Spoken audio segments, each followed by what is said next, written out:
Coulomb's law. So what do we know up till now? There are two kinds of electric charges, positive and negative. We know that charges are quantized. We know charges are conserved. We know that these charges exert a force on each other. But what is the nature of this force? So the first successful experiments to study the forces between electrical charges were done by Charles Coulomb. He measured the electrical attractions and repulsions and deduced the law that governs them. Hence, we call it the Coulomb's law. So Coulomb's torsional balance consisted of a suspended head fiber and two charged particles, and it looked something like this. So what he was able to do was measure by moving positive and negative charges to these balances to figure out what the actual relationship between the positive and the negative charges was.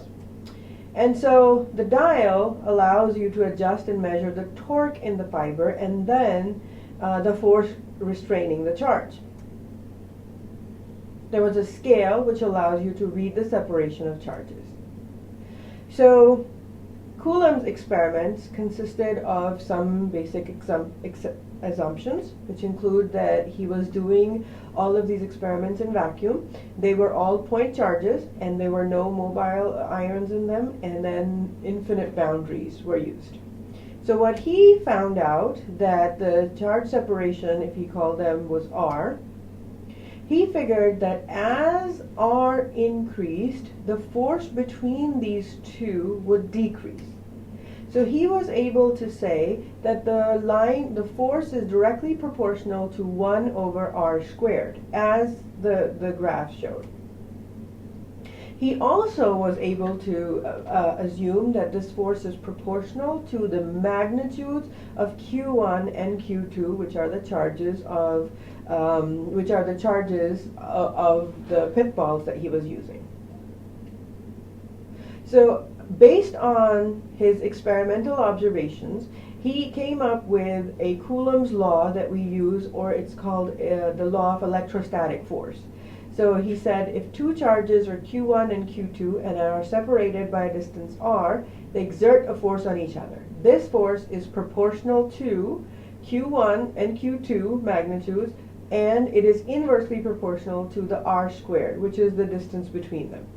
He also evaluated in vacuum called a constant K, which is equals to 9 times 10 to the 9 Newton meter squared per Coulomb squared. 1 unit of charge again has 1.6 times 10 to the minus 19 coulombs. R is a separation of charge in meters. Epsilon naught is a permittivity of free space. So K, which was a constant, electrostatic force constant, was actually found out to be 1 over 4 pi epsilon naught. He also found that electron and protons attract each other 10 to the power 40 times stronger electrically than gravitationally.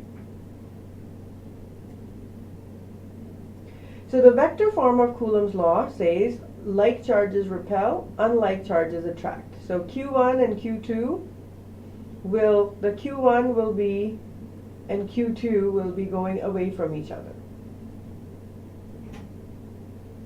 Q1 plus and minus will be attracted. Magnitude wise they will be exactly the same. So if you can see that the magnitude of the vectors is exactly the same, whether they are being attracted or whether they are being repelled. The only difference in a vector form will be that their directions will be opposite to each other. So qualitatively, Coulomb's force law can be summed up. Double one of the charges will double the force. Change sign of one of the charges, only the direction of the force change. Change signs of both the charges, force will remain exactly the same. Double the distance between the charges, the force will become 4 times weaker. Double both charges, force becomes 4 times stronger.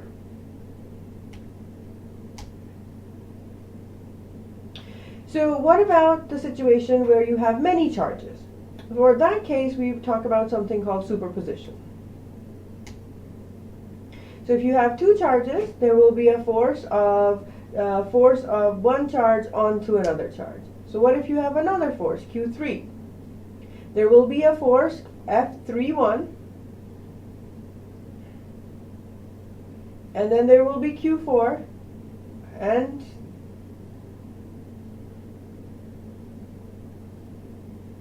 so on and so forth. So the force, the net force is the vector sum of all the forces from all the charges. So you cannot treat the forces as scalars. Forces are vectors, and so we need to treat them as vectors.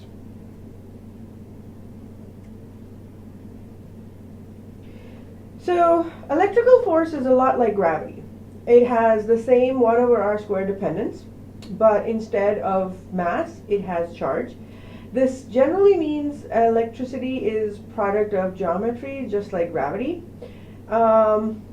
No, because gravity as geometry accounts for the fact that all masses accelerate the same.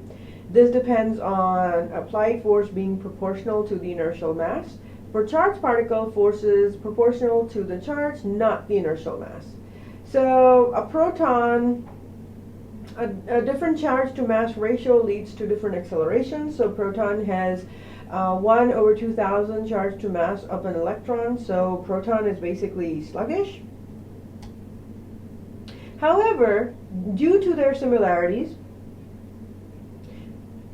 we can say the Coulomb's law versus law of gravity look about the same. So they each have a constant, and this one depends on Q1, Q2 over r squared, the separation between them, and this one is G, which is gravitational constant, M1, M2 over r squared. So Coulomb's law could be attractive or repulsive. Newton's laws always are attractive. 1 over r squared, this is proportional to 1 over r squared. This is also proportional to 1 over r squared. Coulomb's law deals with charges, which is very strong. Newton's law of gravity is very weak. Only relevant gravitational local scales, important on very large scales, planets in the universe.